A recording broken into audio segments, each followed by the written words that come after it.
Lahat tayo ay may kanya-kanyang hiling, kaya nagpapasalamat ako na pinagbigyan ng Diyos ang hiling ko. Isa ito sa pinakamalaking blessing na natanggap ko sa buhay ko. Panoorin niyo ang buong kwento.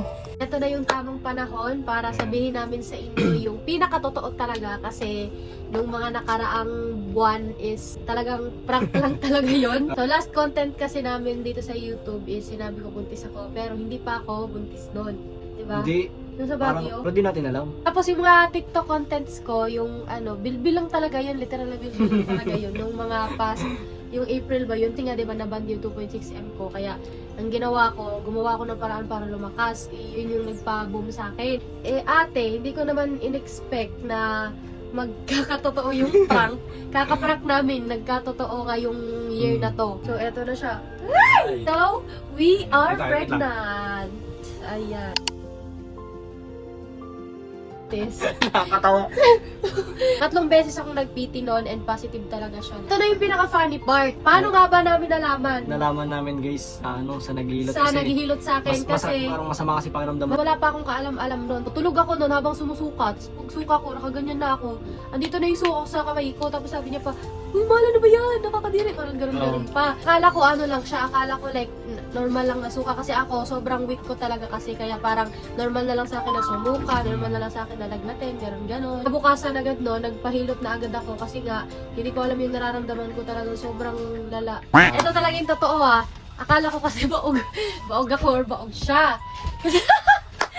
Kaya, sabi ko dun sa panghihilot ko guys, ipaayos yung mates, baka kasi parang mababa yung mates ko, parang gano'n, ipahilot. Eh nung hinilot niya, gano'n niya, Uy! Ano yun? May matigas daw dito, kaya sabi niya, ipa-check up daw agad. Tapos sabi niya, matigas ka ata. Gano'n, kasi yung mami ko nasa gilid nun. Sabi ko, shh, gano'n, edi nagets niya. Tapos sabi niya, may something daw na sobrang tigas. Kaya ayaw ng ate mo, hindi mapakali, nag-overthink ako. Matagal na talaga namin kasing plano guys, kaya nga naisipan kong magpahilo. Nabukasan nun, kinaumagahan nun, nag-PT ako dun sa CR ng lola ko. Mula last year kasi, puro Negative. one line lang, puro negative lang. Sobrang nagulat ako nung nag 2 lines, so positive siya. Tapos nanginginig ako kasi yung sinabi ko pa doon na hello si mami. Natatakot ako sa mami ko guys, baka magbugin si Mi. Papakita ko sa inyo dito yung mga check-ups ko guys. Okay. Oh, juntis juga indah. Juntis ya? Uncle juntis. Anak baby. Congratulations. Paano ko ha? Anak baby.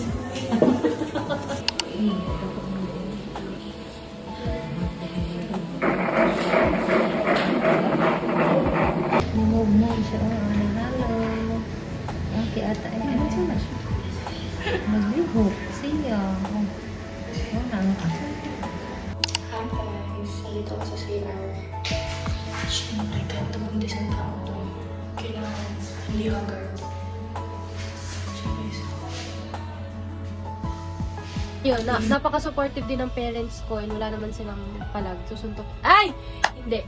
Siyempre, first time mom, first time parents kami. And siyempre, hindi yun magiging madali, pero hindi namin tatalikuran yun, syempre. At papanindigan Gagawin namin lahat siya. Papanindigan namin yun, syempre. Kasi, ay! Hindi gaganyan. And, syempre, hindi pa namin alam yung gender, guys. Malalaman namin this month rin. And this month ko rin siya i-upload. Malalaman natin yung gender.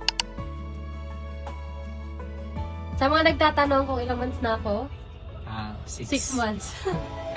6 months. 6 na buwan namin itinago sa inyo kasi nag-aantay kami ng tamang panahon na i-reveal sa inyo kasi nga ayoko nang mag-vlog ng maaga na 2 months pa lang, 1 month pa lang gano'n kasi niniwala ko sa kasabihan na parang madami kasi mga diba? Gusto ko yung sure na talaga, yung malaki na talaga siya kasi mahirap pa sa first trimester, sasabihin ko sa inyo kasi prone pa yan sa, na malaglagan, parang gano'n. Ayan yung heartbeat niya! Totoong buntis ako. Dati prank lang yun talaga nung mga nakaraang buwan.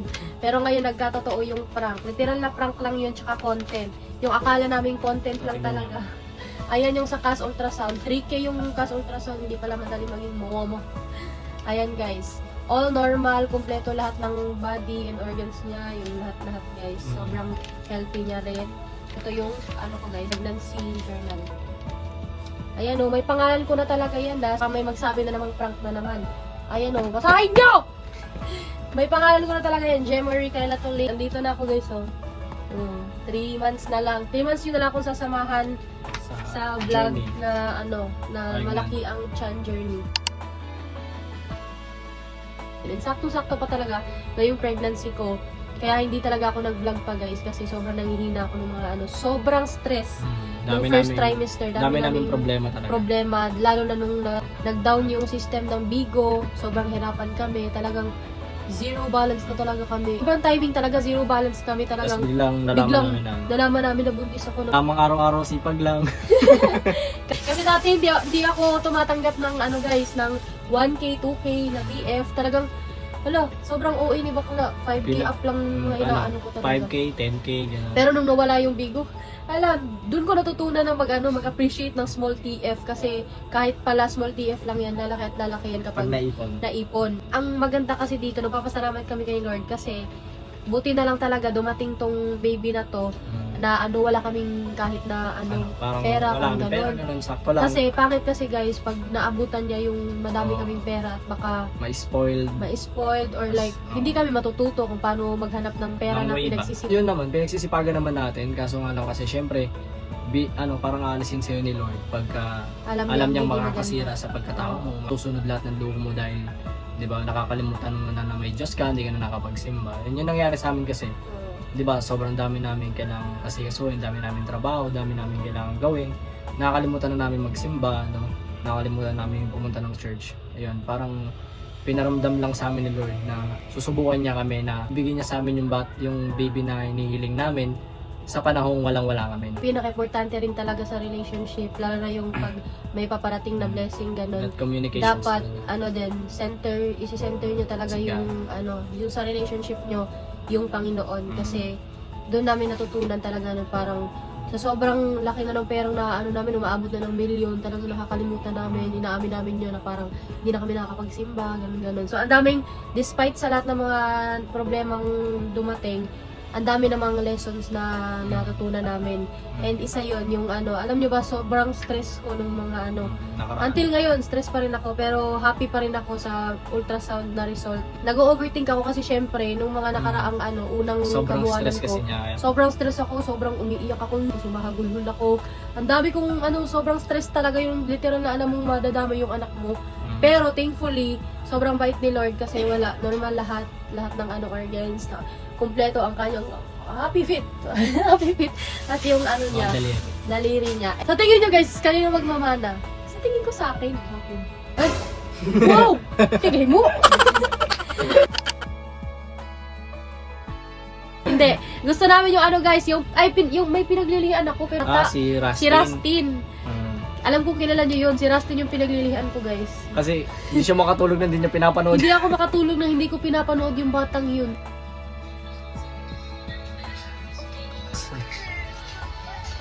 Para sa mga chismosa dyan guys, sa lahat ng mga marites dyan na nag-aantay talaga, confirm! Alam nyo na, confirm! Antay ko lang na malabas lang tong vlog na to, pero ay, ano na kayo ngayon? Ano naman? Pwede ko na bang sabihin na syempre life ko to at buhay nyo rin yan, iba-iba tayo ng buhay. At ginusto namin to. Nasa tamang edad na rin kami, so no to bashing na guys, no to maritesing. At alam nyo guys, kahit na ganito yung sa pagbubuntis, hindi naman ibig sabihin na may stop na yung world mo kasi nabuntis ka. Syempre, magpapatuloy. Doon ka pa lang mag-umpisa. Nagsisimula ka pa lang. And din dyan nagtatapos yung life ko as a vlogger, social media, influencer. Kasi mas the more nyo ako makikita this time with my mini-me. Bye. Wala pa nga gender, mini-me na. Okay ka. Kaya abang-abang guys kasi isasama ko kayo sa journey ko, sa pregnancy journey ko and sa paglabas rin nito, isasama ko kayo sa journey ng baby namin. Thank you so much sa lahat ng mga sumuporta since 4 years na ako dito sa YouTube. Alam kong madami pa rin nakasuporta ngayon. I hope na manonood pa rin kayo kasi sobrang dami ko pang gustong i-share sa inyo. Gusto ko kasama ko kayo sa journey ko na to kasi matagal ko na rin hinihiling to. I love you all so much and thank you for watching. Sana nagustuhan nyo yung vlog na to and yung yung good news and the blessing na to. I love you all so much. Goodbye. Sorry, Teju. La la la, love you. Charas! Mwah!